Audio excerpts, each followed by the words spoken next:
I want to talk a little bit more about the Tuesday night results, which were mostly very bad for Republicans. One of the big picture elements of Tuesday that I talked about was Democrats overperformed at the polls.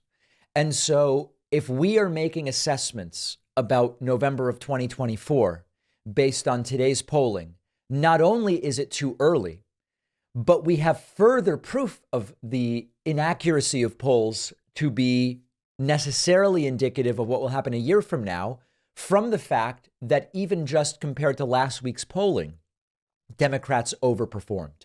But when you look at the nitty gritty, you find a lot of very interesting details. For example, Democrats flipped a county that Donald Trump won by nearly 60 points. This is genuinely stunning stuff. Democratic Governor Andy Beshear in Kentucky looks set to pull off a big win in Letcher County. Trump won that county by almost 60 in 2020. And with 95% of the votes reporting, Beshear had won that county 53 to 47. Think of that flip. Trump almost plus 60 to the Democrat plus 6. That's almost a 66-point swing, 65, 64-point swing.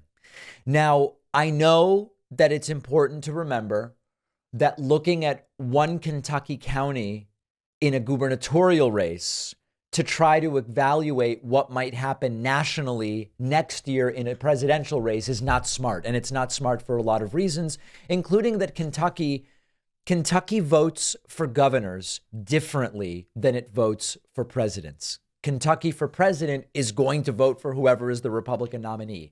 And so what the hell does this county tell us? That's an absolutely valid defense. The point here is to understand that in a lot of ways, we don't have an environment in which it's obvious that Republicans are going to do well in 2024. There are people who are suggesting the stage is set for a Democratic disaster in 2024.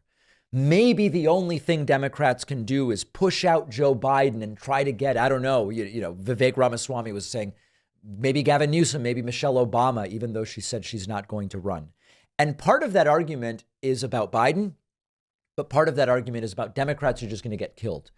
And then you see results like that. A county Trump won by 60, carried by the incumbent Democratic governor. It doesn't tell us everything we need to know.